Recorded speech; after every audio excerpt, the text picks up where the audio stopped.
plus. Bonjour à toutes et à tous. S'adapter rapidement et efficacement à notre nouvelle réalité nous permettra certainement de vivre plus sereinement cette transition obligée. C'est en ce sens que les services aux entreprises du Cégep de Trois-Rivières et des partenaires ont décidé de se mobiliser afin de vous offrir une série de 3 capsules pratiques pour vous aider à faire face à la crise de la COVID-19.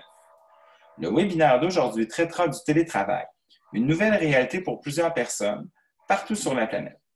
Nathalie Bureau, de l'entreprise Nathalie Bureau, conférencière et formatrice, vous communiquera les bases à respecter et les pièges à éviter afin de faire de ce nouveau mode de travail un succès.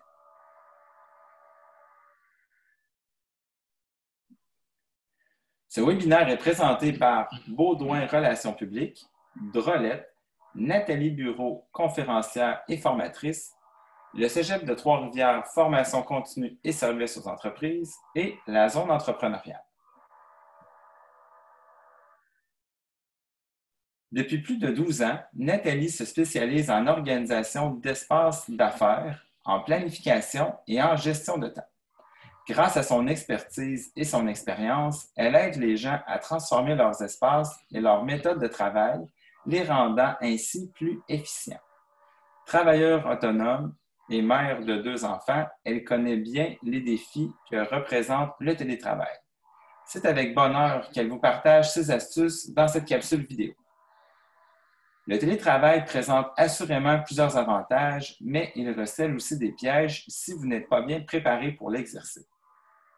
Que celui se fasse à temps plein ou à temps partiel, certaines bases sont à mettre en place afin de faire de ce type de travail une expérience qui sera bénéfique pour vous et pour votre entreprise. Cette web formation vous partage ces bases et vous donne des trucs afin d'organiser votre télétravail pour plus d'efficience. Alors, bonjour tout le monde, Nathalie Bureau ici pour la présentation d'aujourd'hui.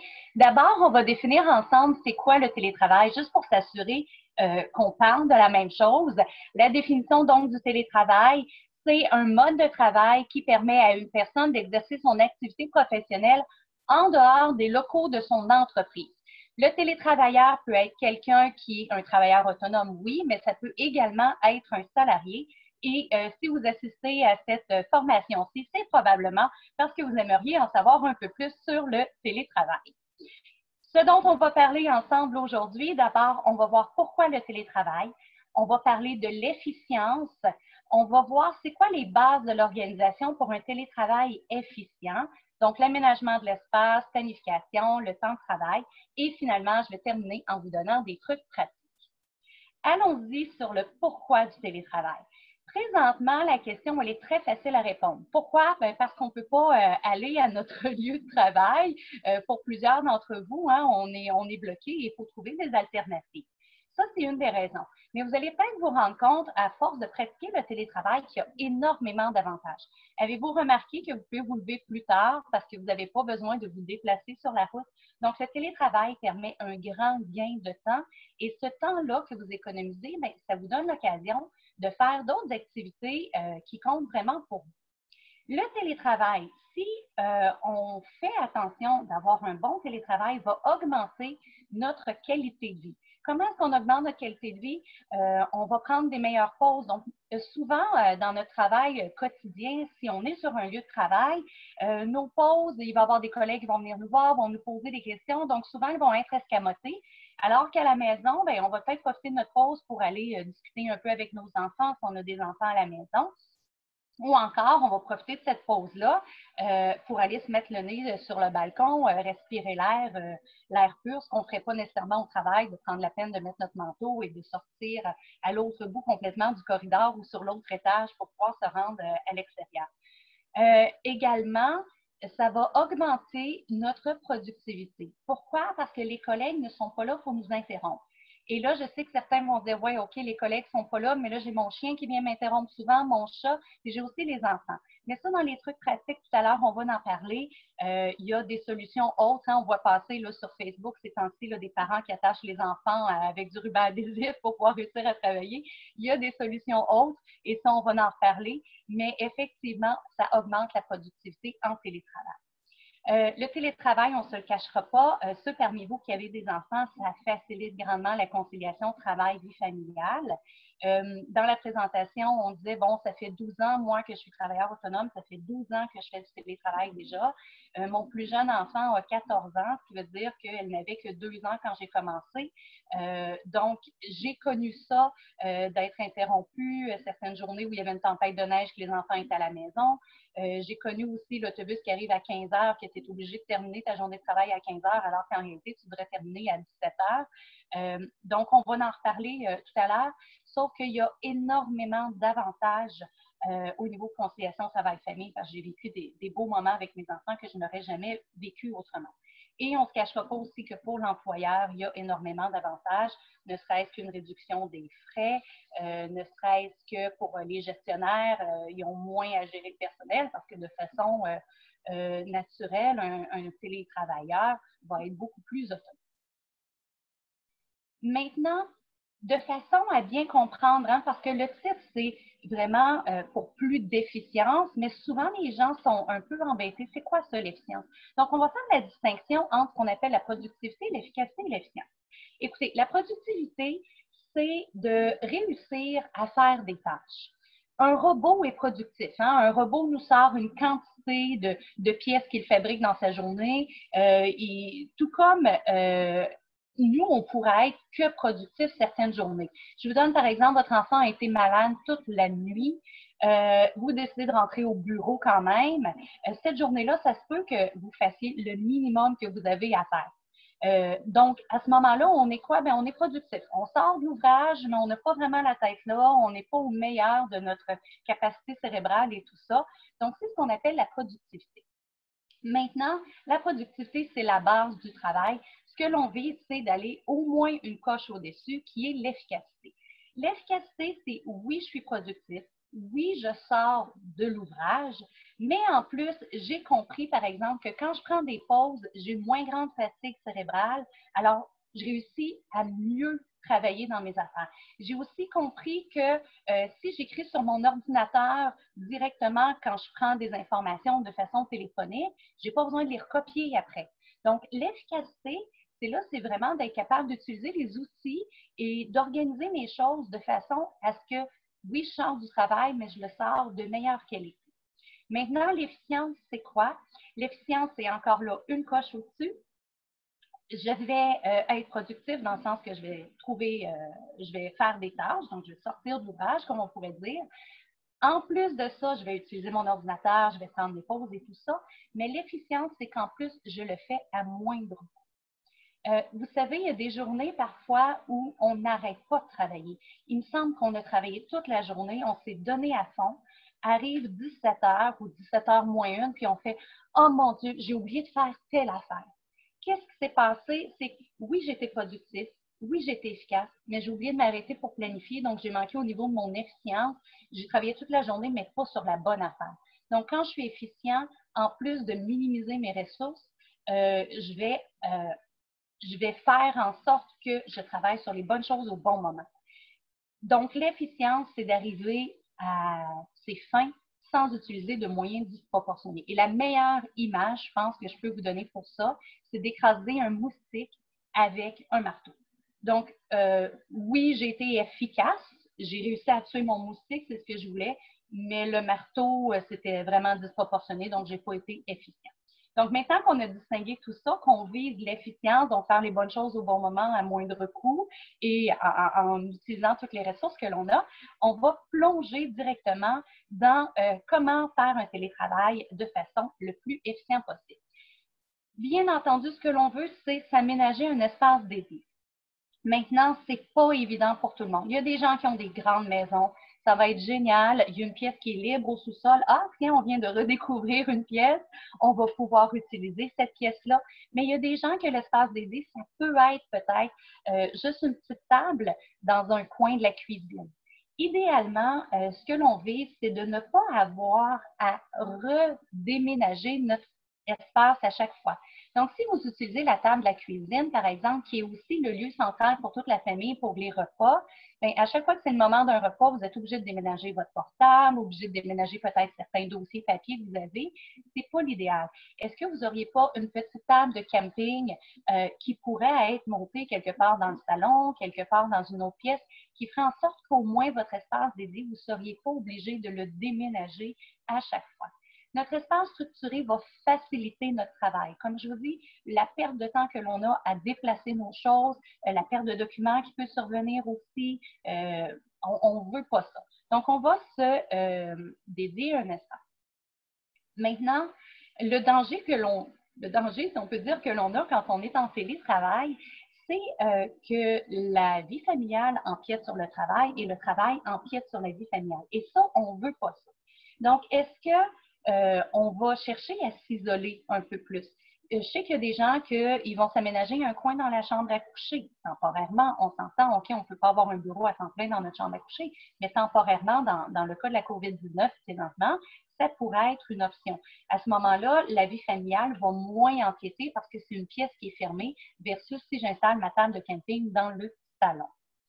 Ça prend un accord avec vos proches aussi par rapport à votre espace dédié.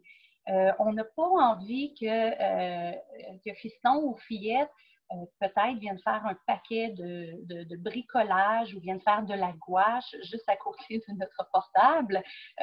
Donc, est-ce que si on dit, bon, je prends ce petit coin de table-là où je m'installe ma fameuse table, les règles qui vont avec ça, c'est quoi? Donc, ça, c'est l'espace à maman, c'est l'espace à papa. Toi, mon enfant, non, tu ne viens pas sur cette table-là, on s'installe sur la table de cuisine, pas de problème. On peut même rapprocher la table de cuisine si tu veux être près de moi, mais c'est mon espace à moi. Maintenant, qu'est-ce que j'ai envie de privilégier dans l'espace que je vais faire? C'est sûr que si vous pouvez avoir une lumière naturelle, ça serait très, très, très avantageux. Pourquoi? Parce que la lumière naturelle contribue à une bonne santé due à son influence directe sur votre humeur et votre vivacité d'esprit. Des fois, oui, on n'a pas le choix de s'enfermer dans une pièce où il n'y en a pas, mais si vous pouvez, c'est vraiment extraordinaire. C'est une excellente source de motivation. Donc, une ou plusieurs fenêtres, c'est l'idéal. Si toutefois, ce n'est pas possible, essayez de recréer le plus possible une lumière naturelle. Ça peut être avec des lampes de chevet que vous rapatriez d'ailleurs dans la maison, une lampe sur pied, pour avoir un éclairage là, qui va être le plus stimulant possible pour vous. Un autre point à considérer dans l'aménagement de notre espace, ça va être le contrôle du bruit, ce qui n'est pas toujours évident. Trouvez un moyen de contrôler le bruit selon votre niveau de tolérance à vous. On a tous un niveau de tolérance qui va être différent au bruit. C'est ça qui va être la clé de votre concentration. Est-ce que vous, un petit bruit de fond, ça vous aide et ça vous stimule? Si c'est le cas, bien, peut-être que les enfants qui jouent en arrière ou la télé en sourdine qui projette le son, ça ne vous dérangera pas. Il y a d'autres gens qui préfèrent le silence complet. Mais si c'est le cas, ça peut être à ce moment-là de vous trouver des coquilles, des bouchons à mettre dans vos oreilles. L'astuce que moi j'utilise personnellement, moi j'aime travailler dans le silence complètement, mais parfois c'est pas possible parce que je partage des espaces avec d'autres personnes, ne serait-ce que, bon, en temps normal, j'irai dans un café, peut-être parfois pour travailler. À ce moment-là, je me mets des écouteurs avec des bruits relaxants. Donc, ça peut être une musique calme, ça peut être des bruits de ruisseaux qui coulent. Donc, je me trouve des bruits comme ça qui viennent étouffer les bruits environnants. Et c'est comme ça que je réussis à avoir mon silence sans silence parce que je ne peux pas avoir un silence complet. Des fois, c'est une solution aussi simple que de fermer la porte d'une pièce. Vous le voyez derrière moi, ma porte est fermée. On ne peut pas toujours isoler une pièce pour qu'elle soit anti-bruit. Ça peut être un paravent. Si vous avez un paravent là, qui dort dans le fond du sol ou dans le garage qui ne sert à rien parce qu'il est démodé, c'est le temps de le sortir même s'il est démodé. Des fois, ça va venir couper aussi un petit peu le bruit. Donc, il y a plein de choses qui existent pour essayer de contrôler le bruit. Trouvez votre niveau à vous de façon à garder votre concentration. Température agréable. Si vous aménagez votre bureau dans le sous-sol, c'est pas pareil comme si vous l'aménagez à l'étage de la maison. Hein. On n'a pas la même température qui est là. Essayez de contrôler la pièce pour trouver ce qui fait votre affaire à vous comme température. Profitez-en. Vous n'êtes pas tributaire là, du contrôle général de votre bureau. Vous avez maintenant le privilège de contrôler votre propre endroit. Donc, si vous êtes bien à 22 degrés Celsius, montez-le. C'est le temps et non pas vous faire geler à 20 degrés Celsius. Et si toutefois vous avez un chauffage central à la maison, vous n'avez pas le contrôle, des fois, c'est juste de travailler avec une petite doudou sur les genoux. Présentement, c'est ce que j'ai. Moi, je suis une personne très, très frileuse. Je me mets toujours ma doudou sur les genoux et je suis hyper confortable. Donc, vraiment trouver votre température à vous, parce qu'une pièce trop chaude, une pièce trop froide, autant l'un que l'autre, vous ne pourrez pas être efficient dans votre travail. Ensuite de ça, il faut s'assurer d'avoir des outils appropriés. Là, on vient de s'improviser peut-être un bureau à la maison. L'idée d'avoir deux écrans comme dans l'image que je vous montre, ça serait merveilleux, mais vous dites, ben non, moi, j'en ai pas deux écrans. Bon, ben parfait. Travaillez juste avec un écran. Mais maintenant, je vois des gens parfois qui travaillent uniquement avec la souris centrale de leur portable. Sachez qu'à la fin de la journée, des fois, on peut se commencer avec des crampes dans la main. Donc, même si vous avez une souris avec fil que vous n'aimez pas trop, bien, ça peut être le temps de la sortir, cette souris-là, parce que quand c'est juste temporaire, hein, quand on dit « je vais amener mon portable ce soir à la maison, je vais travailler une petite heure dessus », c'est une chose. Mais si on travaille un 7-8 heures toute la journée sur notre portable, là, ça devient une autre réalité. Donc, allez fouiller dans vos tiroirs, là, toutes les vieilles choses. Là, des fois, on met ça dans un fond de tiroir puis on se dit « ah, si ça vient qu'à servir un jour, c'est le temps ». Est-ce que vous avez aussi besoin d'autres choses? Avez-vous besoin d'une imprimante, des trombones, des agrafes, votre agrafeuse? Donc, peut-être que ce sont des choses qui sont éparpillées présentement un peu partout dans la maison. Rapatriez ça sur votre petite table, sur votre coin de bureau que vous allez vous aménager, de façon à avoir tous les outils que vous allez avoir besoin rapidement et facilement.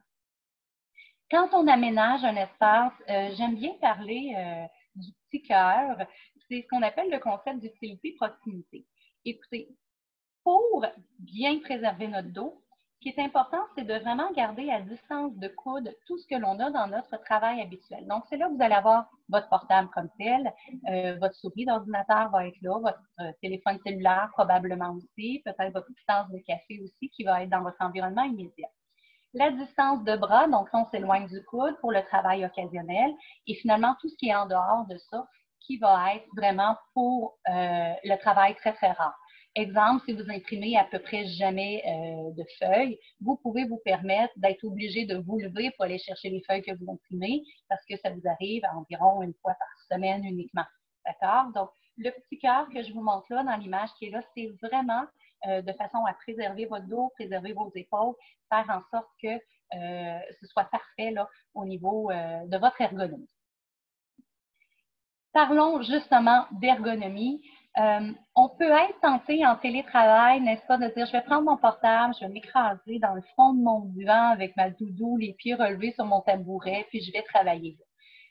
Oui, ça peut être confortable, effectivement, mais si vous faites ça un 7-8 heures de temps, vous allez vous rendre compte que des fois, c'est les hanches qui copent ou encore, comme je vous disais, parce qu'on n'a pas accès à notre souris, mais là, c'est au niveau du poignet ou au niveau des articulations, là, des doigts et tout ça, on peut être plus coincé un peu. Je vous dirais, la chaise que j'ai mis en évidence là devrait être votre priorité, votre assise à vous. Donc, peut-être que vous n'avez pas une belle chaise comme ça à la maison, que vous devez improviser, mais en même temps, essayez de choisir quelle serait la chaise la plus confortable que vous ne pourriez pas avoir pour vous, pour travailler. Des fois, ça peut être de dire, je me rajoute un coussin en dessous si vous avez une chaise là avec l'assise qui est plus dure un peu parce que vous prenez une chaise de cuisine, par exemple. Manger 1 heure, c'est une chose, mais travailler 7 heures sur la même chaise, ça peut être autre chose aussi. Donc, des fois, on se dit, OK, je vais me rajouter un coussin. Ça peut être de dire, je vais me mettre une couverture dans le dos pour ajouter du moelleux au niveau du dossier. Donc, essayez de voir au niveau de votre confort vraiment tout ce qui a lieu à l'ergonomie.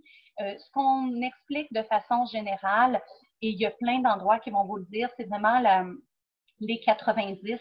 Donc, quand ma main est appuyée sur ma souris, je devrais avoir au niveau du coude être à 90, mon front devrait être à 90, mes genoux devraient être à 90. Peut-être qu'au travail, vous aviez un petit repose-pied parce que vous êtes une petite personne, que vous n'avez pas emmené en catastrophe chez vous, bien sûr, mais ça peut être 2-3 dictionnaires empilés qui vont venir faire la différence de façon à recréer un repose-pied que vous n'avez plus maintenant. Donc, essayez d'imaginer tout ce que vous aviez dans votre lieu de travail réel et transposez-le maintenant à la maison de façon à être le plus ergonomique possible parce que si vous ne faites pas attention à ça, bien là, c'est à long terme que ça risque d'être un problème. Ensuite de ça, on a réussi à voir comment aménager pour être efficient. Mais si vous êtes pour passer un 7 heures par jour dans ce petit coin-là, essayez donc de personnaliser un petit peu pour que ce soit agréable pour vous. Vous savez, une plante, ça se déménage très bien d'une pièce à l'autre. Si vous aimez ça avoir de la verdure, prenez le temps de vous en mettre une plante. Pas le temps d'aller magasiner, s'acheter des beaux rideaux fleuris, là, comme j'ai mis dans l'image et tout ça. Mais des fois, juste quelques petits éléments comme ça vont venir donner du pep dans votre journée. Ça va vous motiver et vous allez avoir beaucoup plus envie d'aller dans votre petit coin de travail qui est peut-être pas l'idéal pour vous présentement, mais qui va faire quand même en sorte que vous soyez efficient. Parlons maintenant du deuxième grand thème qui est la planification de votre journée. Vous savez, planifier sa journée, c'est 5 à 10 minutes maximum. Peut-être que vous ne planifiez pas vos journées avant parce que c'était toujours réunion d'un bout à l'autre, du matin au soir quasiment, et rencontre clients, et ci et ça, et que là, les choses sont un peu plus au ralenti et que vous avez du temps libre, si on peut dire, pour faire les tâches que vous avez à vous acquitter. Donc, quand on tombe plus en mode libre comme ça, il y a des gens qui trouvent ça plus difficile de planifier leurs choses parce qu'ils n'ont pas eu l'habitude de le faire. Et c'est là qu'en télétravail, on se retrouve à faire de la lessive, puis qu'on se retrouve à faire plein d'autres affaires finalement, puis qu'on oublie de travailler sur notre travail, où on a beaucoup de perte de temps parce qu'on passe notre temps à choisir ce qu'on va faire. Donc, vraiment, asseyez-vous pour planifier vos journées. Certaines personnes vont préférer planifier la veille avant de terminer. Pourquoi? Parce que là, on s'enlève tout ça de notre tête, on va se coucher, on a la tête reposée. Il y a d'autres personnes qui, rendues à la fin de journée, là, ils commencent à avoir le cerveau un petit peu plus en compote, ils vont préférer planifier le matin. Écoutez, ça, c'est vraiment à votre guise. C'est vous qui savez si vous traînez le travail à la maison, et là, c'est très ironique comme expression parce que votre travail est à la maison présentement, mais il faut réussir à faire une coupure. Donc, si vous avez de la difficulté à faire cette coupure-là, vraiment planifier en fin de journée, ça va vous aider à dire, OK, je sais où je m'en vais demain, je peux mettre mon travail de côté pour ce soir, profiter de ma famille, profiter de mon couple, et demain, là, je commencerai ma nouvelle journée. Donc, 5 à 10 minutes par jour, c'est une activité à très, très haute valeur ajoutée. C'est super important de faire de la planification. Ça évite de se laisser distraire et tout ça. Comment est-ce que je planifie? Mais d'abord, j'ai peut-être des rendez-vous fixes malgré tout, des conférences web, des rendez-vous téléphoniques, hein, parce qu'il y a des choses que, malgré la distance, on est quand même capable de faire. Donc, ça, c'est ce qu'on va considérer en premier parce qu'ils sont fixes dans l'horaire. Si vous faites une journée de 8 heures, par exemple, vous allez venir soustraire ce nombre d'heures-là que vous avez prévu. Donc, peut-être avez-vous 2 heures de rencontre virtuelle ou de rendez-vous téléphonique aujourd'hui. Vous soustrayez ça. Et là, il vous reste un 6 heures de libre. Dans ces 6 heures-là, c'est là qu'on va venir placer nos activités en regardant est-ce que j'ai des livrables précis. Comme par exemple, j'ai une réunion dans 2 jours, je dois préparer un ordre du jour. Bon, ben, j'ai un livrable à faire et 2 jours, c'est un peu dernière minute pour un ordre du jour, mais bon, comme on est en situation de crise présentement, c'est possible. Donc, est-ce que j'ai mon ordre du jour à faire? Est-ce que j'ai des documents envoyés aux participants? Donc, si j'ai des livrables, bien sûr, c'est ces activités-là que je vais préconiser en premier. Ensuite de ça, ben là, je vais aller voir toutes mes petites choses de routine que j'ai à faire. Et à travers ça, là, je vais venir ajouter les autres tâches qui me sont arrivées par courriel, par téléphone ou des idées que j'ai pu avoir. L'idéal que moi j'aime beaucoup, c'est d'aller se mettre une période de temps pour chacune de ces choses-là. Donc, j'ai mon ordre du jour à préparer. Je prévois que ça me prend 20 minutes, plus les courriels qui vont avec une autre dizaine de minutes. Donc, en 30 minutes, c'est bouclé. Je veux monter une formation. Dans mon cas, présentement, j'en ai pour 2 heures à le faire. Bon, ben OK. Et à la suite de ça, ben là, ça vous permet de venir voir dans mon 6 heures de libre, est-ce que ça rentre dans ma journée. Il ne faut jamais planifier si j'ai 6 heures de libre. Il ne faut jamais planifier pour 6 heures de tâches parce qu'on va avoir un paquet d'imprévus. Donc, essayez de voir, vous, en télétravail, quel est votre pourcentage d'imprévus dans votre journée de 8 heures. Dépendamment des fois de l'âge de vos enfants, hein, parce que oui, on a beau, puis je vais vous donner des trucs, mais on a beau essayer de les rendre le plus autonomes possible, mais s'il y a un verre de jus renversé et que votre enfant est jeune, ben, des fois, vous n'avez pas le choix de prendre 5 minutes puis aller le faire. Les imprévus aussi, ça va être des appels que vous allez recevoir, bon, et tout ça. Donc, c'est tout ça qu'il faut juger dans notre journée. Donc, je viens de vous expliquer une façon de planifier.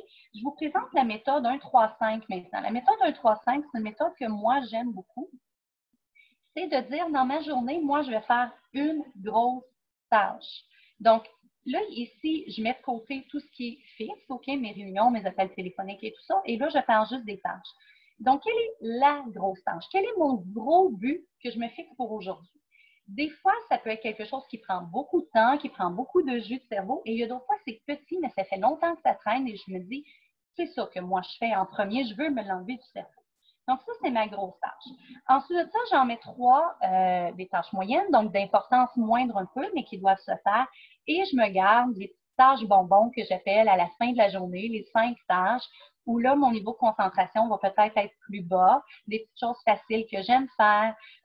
Ça peut être, bon, si c'est vous, par exemple, qui administrez les réseaux sociaux de votre entreprise, ben, de dire, OK, ben, je vais programmer une publication Facebook en fin de journée parce que c'est le genre de choses qui ne demandent pas trop de concentration. Je vais faire du classement dans certains dossiers, bon, peu importe. Donc, le 1-3-5 est une excellente façon de faire en sorte qu'on vient accomplir des grosses choses importantes, mais en même temps, on garde du bonbon dans notre journée. Quand on additionne tout ça, 5 plus 3 plus 1, ça fait 9. Vous savez, selon la quantité de réunions que vous avez, selon la quantité de rendez-vous téléphoniques, si 9 tâches dans une journée, c'est réaliste. Peut-être que vous allez dire, oh mon Dieu, non, jamais, moi, je ne réussis jamais à faire 9 tâches parce que c'est 1 heure chacune de mes tâches que je fais. Donc, à ce moment-là, c'est tout à fait irréaliste pour vous. Donc, peut-être vous y aller avec le 1, 2, 3. Donc, une grosse tâche, 2 moyennes et 3 petites tâches à ce moment-là. C'est donc une façon de faire, de planifier qui est quand même assez facilitante, que je trouve, c'est simple, c'est très, très visuel. Maintenant, c'est vrai, souvent la question qu'on me pose, est-ce que je le fais papier ou je le fais informatique? Allez-y avec ce qui fait votre affaire, mais l'option de ne pas planifier n'est pas une option, disons, parce que, comme je vous disais tout à l'heure, la planification activité à très haute valeur ajoutée. Donc, oui, on va planifier nos affaires. Prochaine astuce maintenant, respecter le temps de travail. Le temps de travail, ça veut dire quoi? Si normalement, vous êtes ouvert de 9 à 5, par exemple, ou 8 à 4, peu importe, ben, il faudrait idéalement être présent à ces heures-là dans votre bureau, peu importe quel est votre bureau. Là, vous allez dire, ouais, mais Nathalie, là, la réalité est différente, j'ai les enfants et tout ça. Oui, tout à fait. Et ça m'est déjà arrivé, moi aussi, que j'ai eu un dégât de jus à ramasser, comme je vous disais tout à l'heure, puis c'était entre 9 h et 5 h, et que j'ai laissé embarquer la boîte vocale quand mon téléphone a sonné parce que je n'étais pas apte à répondre à ce moment-là. Par contre, ce qu'il faut faire, c'est s'engager à revenir rapidement. Donc, oui, vous voulez aller prendre une marche, par exemple, à l'extérieur pendant 45 minutes, amenez votre cellulaire avec vous pour être joignable quand même parce que vous êtes, en théorie, sur vos heures de travail. Respecter le temps de travail aussi, c'est vraiment pour être plus productif et plus efficient. Parce que vous savez, ça commence par un choix délibéré. Vous pourriez décider, vous lever à 10 heures le matin. Tout dépendamment jusqu'à quel point vous avez des rendez-vous ou pas. Ça peut être tentant de dire, oui, je vais me lever à 10 heures, puis je finirai de travailler à 8 heures ce soir. Par contre, quand on commence à sortir de la petite routine comme ça, c'est facile de déroger de plus en plus souvent. Et là, c'est plus difficile de revenir à notre routine que l'on avait. Donc, vous travaillez auparavant dans votre bureau de 8 à 4, bien, faites la même chose. Levez-vous un petit peu plus tard, peut-être, parce que maintenant, vous n'avez plus le transport ou d'aller mener les enfants à l'école ou à la garderie. Mais tout de même, soyez prêts devant votre ordinateur à 8 heures pour commencer votre travail. Il faut décider en début de journée aussi, d'exclure toutes les activités extérieures pendant votre temps de travail. Vous acceptez une fois d'en inclure une dans vos choses, ben, comme je vous disais, ça peut être plus compliqué. Donc, vous voulez faire une brassée de lessive, par exemple, pendant votre journée, puis vous dites, ben là, je ne me garderai pas ça pour samedi, je suis à la maison, voyons, ça n'a pas d'allure. Mais si normalement, vous commencez à 8 heures, ben faites votre brassée de lessive à 7h30. À la pause, là, vous irez le mettre dans la sécheuse, puis à la pause du midi ou en fin de journée, là, vous plierez vos vêtements. Donc, c'est la meilleure façon de faire pour respecter notre temps de travail. Parce que dans le coaching que je fais beaucoup de coaching ici, tous les gens qui travaillent à domicile, il y en a beaucoup qui me disent, Nathalie, c'est difficile, on le voit que de la poussière sur les meubles, on voit la pile de lessive à faire, mais c'est vraiment de se mettre dans le mode « je suis au bureau et je travaille comme si j'étais au bureau ». Éviter les distractions, c'est quoi? Tout ce qui est texto, appels personnels, les courriels personnels. Normalement, vous devriez peut-être avoir une autre boîte séparée. Donc, oui, vous avez votre courriel du travail, mais à ce moment-là, on va dire à vos amis, à notre famille, écoute, écris-moi sur mon autre adresse de courriel pour éviter ces distractions-là. Maintenant, c'est aussi dans votre cours à vous de dire, ben moi, j'en enverrai pas. Donc, des fois, on se dit, OK, je ne les lirai pas, mais si vous en envoyez, vous vous exposez à vous faire déranger dans votre travail. Donc, ça aussi, c'est assez probant là, comme comportement. Donc, assurez-vous d'avoir des canaux distincts de communication pour tout ce qui est relié au travail, donc professionnel versus le personnel. Vous savez, nos sonneries qu'on entend, les ding, les dingues, les dongs, on devient tellement bon même à reconnaître. On dit « Ah, ça, c'est un message Messenger. Ah, ça, c'est un texto. Ah, ça, c'est un courriel qui vient de rentrer. » Le pire ennemi de nos sonneries, c'est notre curiosité. Enlevez donc vos sonneries si ce n'est pas nécessaire. Gardez celle du téléphone si vous devez être joint par téléphone ou encore celle du texto, mais enlevez-vous toutes les autres alarmes là, qui pourraient être plus personnelles, justement comme le Messenger, le Facebook et tout ça. Enlevez également dans votre écran les fameux pop-up qu'on appelle là, l'image automatique qui dit que vous avez reçu un nouveau courriel. Pourquoi? Parce que ça vous déconcentre sur ce que vous êtes en train de faire. Je suis certain que les courriels que vous recevez peuvent attendre la petite demi-heure que vous êtes en train de travailler sur autre chose, donc pour éviter de briser votre concentration. J'aime bien dire, prenez le contrôle sur vos courriels avant que vos courriels prennent le contrôle sur vous. Donc, trouvez, je dis courriel, là, mais c'est tous les moyens de communication, trouvez des façons de faire pour éviter d'être continuellement dérangé. Parce qu'on ne veut pas, comme je vous disais, que ce soit nos communications qui nous contrôlent. On veut les contrôler. Une autre grande distraction que l'on peut avoir, c'est la faim. Vous savez, quand on devient télétravailleur, c'est très différent de quand on travaille dans un environnement où on a des collègues. Parce que les collègues, des fois, ils vont nous rappeler qu'il y a une pause. Hein? Il y a une collègue qui arrive, « Hey, c'est la pause, bien sûr, on va aller prendre un café. » Ou encore, « Hey, on va dîner à telle place, viens ça avec nous. » Donc, les collègues sont là pour nous remémorer, « Écoute, il faut que tu prennes des pauses, il faut que tu boives, il faut que tu manges. » Quand on est télétravailleur, c'est tellement, mais tellement facile d'oublier de s'hydrater. La faim, des fois, on va la ressentir, mais il y a d'autres fois qu'on est tellement concentré et on est tellement passionné par ce que l'on fait qu'on oublie. C'était mon problème avant, quand j'ai commencé à être télétravailleur. J'étais vraiment passionnée par mon travail et j'oubliais de manger. Et des fois, j'avais une amie qui m'appelait, puis là, elle disait « Ah, j'arrive de dîner. » Puis je disais « Oh mon Dieu, il est quelle heure? » « Ah, il est rendu 1h15, sérieux? » Et je n'avais pas vu passer le temps. Donc, ce que j'ai commencé à faire, c'est carrément de mettre une alarme dans mon téléphone à midi parce que j'oubliais de manger. Même chose, si vous oubliez vos pauses, ça peut être une bonne idée. Notre cerveau, on a l'impression qu'il peut se concentrer longtemps, mais on parle d'efficience ici. Si vous lui en demandez trop, vous allez tomber au stade de productivité ou au stade d'efficacité. Et ça, on ne veut pas ça, on veut rester efficient. Donc, prenez le temps de prendre vos pauses. Hydratez-vous. J'ai mis l'image d'un verre d'eau, c'est vraiment volontaire. On oublie peut-être de boire de l'eau. Ayez avec vous votre pichet d'eau, votre tasse de café, votre jus, peu importe, mais hydratez-vous. Et à la limite, j'allais dire. Si vous avez peur de retourner dans la cuisine, vous cherchez une collation parce que les enfants vont vous sauter dessus et que ça risque d'être trop long, mais ça peut être de dire, je vais m'amener une collation dans l'environnement où je suis, puis je vais prendre ma petite pause là. Puis à ce moment-là, ben, je serai sûre de ne pas être dérangée, mais en même temps, ben, de prendre une pause avec les enfants, des fois, ça fait énormément de bien au cerveau et ça peut être une excellente façon de justement redonner de la motivation dans notre journée. Parlant d'enfants, les enfants sont une autre très grande distraction. C'est fou, hein? Plus ils sont jeunes, pire c'est, et c'est normal. Plus la fratrie est grande aussi, peut-être pire c'est, parce qu'il y a des chicanes entre frères et sœurs. Donc, c'est important d'organiser notre télétravail versus les enfants qui sont avec nous.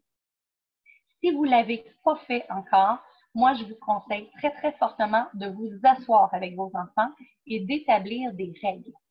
Établir les règles, ça veut dire quoi? Quand papa ou maman est est dans le bureau, peu importe que votre bureau est, ou est au bureau, ou est à son bureau, ben, tu n'as pas le droit de venir me déranger.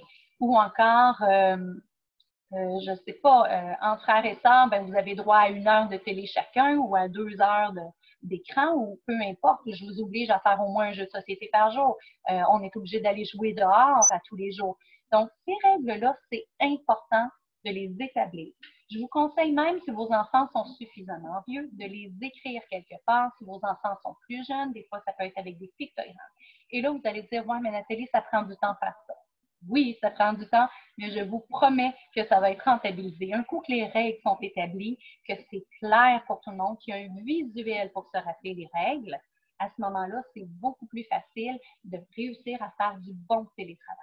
Maintenant, les enfants ont certains besoins. Dépendamment de l'âge de vos enfants, il y a des besoins qu'ils peuvent combler par eux-mêmes, mais il y en a d'autres qui ont besoin de vous. Manger en est un. Le repas du dîner, vous devez prendre une pause de toute façon.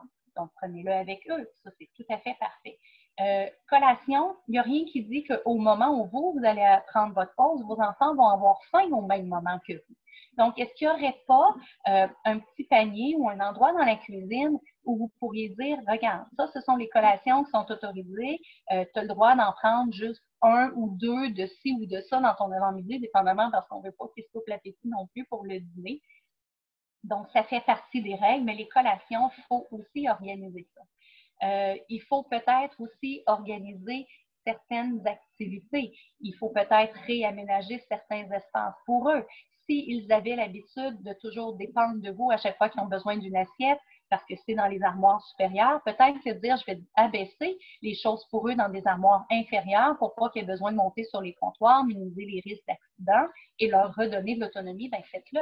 Prenez-le le temps ce soir de dire, OK, je vais réaménager un peu la cuisine, je vais réaménager peut-être la salle de bain, réaménager certains espaces de façon à les rendre le plus possible autonomes, des choses qu'on n'avait jamais peut-être pensé avant et que là, on se rend compte, ouais, OK, vu que je suis à temps plein avec mes enfants, je suis mieux de prendre le temps de ça. Donc, établir des règles claires, très important, et faire en sorte qu'ils soient le plus possible autonomes. Et quand on dit le plus possible autonome, ça peut être aussi juste de leur montrer comment fonctionnent les boutons sur la manette de la télévision. Il y a plein de choses comme ça avec un petit guide illustré, peu importe, de façon à les rendre autonomes. On parle d'enfants, oui. On a peut-être aussi des animaux à la maison. Donc, le chat qui vient marcher sur votre clavier parce qu'il est très affectueux et qui a envie de vous voir. Ça vient bousiller ce que vous étiez en train de faire. Le chien qui vous gratte toujours à la porte, qui veut aller jouer dehors, etc., etc. Donc, ça aussi, il faut le prévoir dans notre horaire. Comment est-ce qu'on va faire? Est-ce que ma pause, ben, j'en profite pour aller à l'extérieur avec mon chien, justement? Est-ce que je permets à mon chien, à mon chat de venir dans mon environnement de travail ou pas? Est-ce que ça ne vaudrait pas la peine que je déménage son petit coussin dans mon environnement de travail parce que je sais qu'il va être beaucoup plus confortable plutôt que de venir se coucher sur mon clavier d'ordinateur? Donc, il y a les animaux aussi à tenir en compte, comme je vous disais, qu'on n'a pas habituellement. Et ça peut être aussi si vous avez des oiseaux qui sont un peu plus bruyants et que là, vous êtes en téléconférence, ben, c'est à considérer parce qu'au bureau, ce n'est pas une contrainte que vous aviez avant. Respecter l'horaire de bureau, donc on en parlait tout à l'heure. Si vous aviez à travailler du 8 à 4, ben, il faut être disponible de ces choses-là. Maintenant, pour ce respect-là, ça vaut pour vous, mais ça vaut aussi pour les membres de votre famille. Peut-être que votre conjoint, votre conjointe sont avec vous à la maison, les enfants aussi. Ça peut être bien de fonctionner avec un espèce de système, vous savez, de feu de circulation si vos enfants sont plus jeunes. Rouge signifiant, donc vous mettez un petit point rouge signifiant aux enfants, non, maman, papa ne veut pas être dérangé. Je suis présentement en train de faire quelque chose d'archi important. Par exemple, vous êtes en web formation ou vous êtes en conférence téléphonique. Ça peut être jaune qui signifie oui, tu peux venir me voir, mais vraiment si tu es mal pris. Mais sinon, non, tu ne viens pas. Donc là, c'est que vous êtes en train de travailler sur un document quelconque. Et vert, c'est que là, vous êtes peut-être en fin de journée, en train de rapatrier vos petites affaires, vous faites du classement de dossiers informatiques, des choses comme ça, que ça ne vous demande pas beaucoup de concentration. Et oui, ils ont le feu vert pour venir vous voir. Quelque chose de très visuel comme ça, où chacune des choses est bien définie avec les gens autour de vous. C'est un autre truc que je vous dis qui va vous aider autant pour vous que pour les personnes là, qui habitent dans le même logis que vous, à mieux respecter ces heures de travail-là, l'horaire de vous. On est rendu maintenant à la partie trucs pratiques que je vous partage avec plaisir. Premier truc, c'est au niveau de la motivation. On peut être tenté peut-être de travailler en pyjama. Hein? On est à la maison, puis des fois, on peut être super bien habillé en haut, puis on a le pantalon de pyjama en bas et tout ça. Mais parfois, c'est au niveau de la motivation que ça va venir jouer. Je connais beaucoup de travailleurs autonomes. J'ai fait beaucoup de coaching avec des travailleurs autonomes et je vous dirais, ce qui facilite beaucoup le travail d'un travailleur autonome, c'est vraiment de s'habiller comme s'ils allaient au travail, comme s'ils travaillaient dans un bureau quelconque. Si vous travaillez dans une usine habituellement, bon, peut-être que vous n'avez pas besoin de mettre vos bottes en bout d'acier, par contre, là. Mais vraiment, je m'habille comme si j'allais au travail et non pas je travaille en pyjama. Donc déjà, ça motive un peu plus. Ce qui peut sembler vraiment étrange aussi, c'est ce que vous allez porter dans vos pieds. Donc, si je porte une chaussure versus si je porte des pantoufles, encore là, ça va faire plus. OK, là, je suis d'attaque. C'est comme si j'étais au bureau. Je vais m'attaquer puis je vais faire comme je ferais d'habitude. Donc, au niveau motivation, l'habillement, ça peut sembler un détail, mais ça fait vraiment, vraiment une différence. Avisez maintenant. Avisez quoi? Avisez vos ados. Écoute, maman, là, elle va être en téléconférence. S'il te plaît, passe pas torse nu derrière moi pendant ce moment-là. On voit ça des fois. Je suis sûre que vous avez vu là, plein de bloopers là, sur les réseaux sociaux d'un présentateur quelconque qui est en direct à la télé puis tu vois l'enfant qui court à côté ou qui vient tirer sur la manche, papa, papa. Donc, s'il y a des moments spécifiques comme ça, il faut le mentionner. Présentement, vous ne savez peut-être pas, mais il y a des enfants dans la maison où je suis présentement et je leur ai dit, OK, de telle heure à telle heure, j'enregistre une web formation, tu ne viens pas dans le bureau, tu ne te pointes pas proche, OK? Ils sont au courant, puis ils savent c'est quoi les heures. Puis je leur ai dit, s'il y a du retard, tu attends que je vienne te voir, ne viens pas dans le bureau. Donc, quand on met ça clair, comme ça évite justement d'avoir l'ado comme dans l'image qui se présente, puis là, on fait, oh mon Dieu, j'aurais dû aviser. Et c'est la même chose aussi pour votre conjoint en sous-vêtements. Hein? On n'a pas envie d'avoir ça autour de soi. Résister à toutes les tentations. Comme je vous disais, oui, on voit la poussière sur les meubles. Oui, les petites graines sur le plancher, on les voit. Oui, il y a de la lessive à faire. C'est tellement tentant quand on travaille à la maison de faire tout sauf ce que l'on a à faire. Quand on devient télétravailleur, des fois, c'est le moment où on a la maison la plus propre possible parce que là, justement, on se lance à faire plein d'affaires qu'on n'a jamais le temps de faire à d'autres moments, mais c'est un piège. C'est un très, très gros piège. Comme je vous disais tout à l'heure, planifiez vos choses. Vous aimeriez aujourd'hui faire votre lessive? Parfait. Donc, levez-vous quelques minutes plus tôt, partez votre brassée le matin, à la pause, vous mettez ça dans la sécheuse, vous pouvez en partir une autre. Le midi, bon, on alterne encore, on fait ça en fin de journée et tout ça. Donc, oui, votre lessive va se faire, vous n'êtes pas obligé d'attendre au samedi ou au dimanche, mais en même temps, elle va être faite dans vos moments de pause et ne viendra pas prendre de temps pendant votre temps de travail. Comme je vous disais tout à l'heure, mettez-vous dans un esprit que je suis au bureau, même si votre bureau est dans la maison. super important.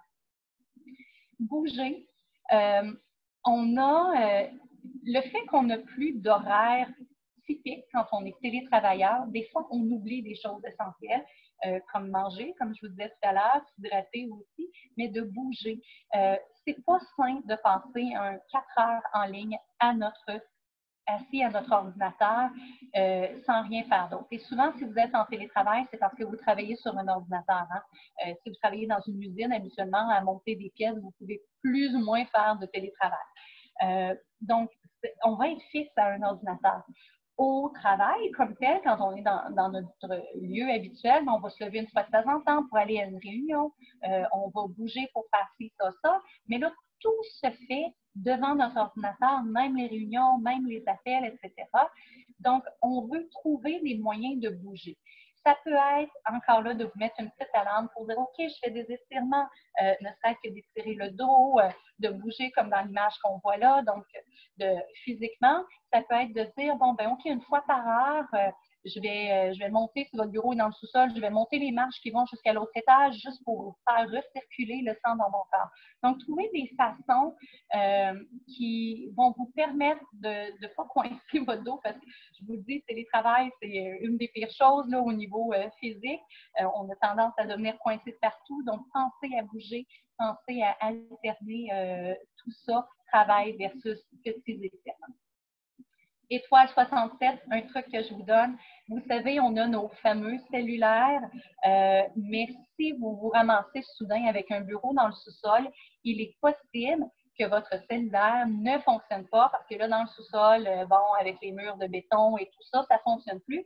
Et là, vous vous dites, ben, je vais prendre mon téléphone fixe de maison pour faire des appels parce que je ne veux pas être obligé de remonter à l'étage, par exemple, à chaque fois.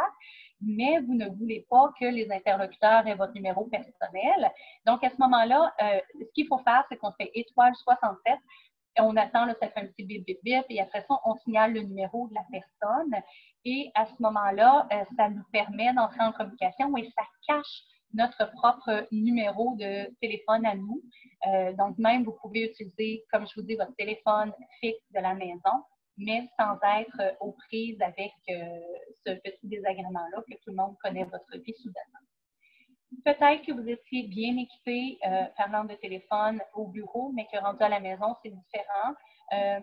Vous avez peut-être un casque d'écoute justement pour votre cellulaire, pour votre musique. J'espère qu'il y a aussi le microphone. Ça peut être un casque d'écoute aussi que vous mettez sur votre téléphone pour éviter d'être toujours coincé là, avec le téléphone ici.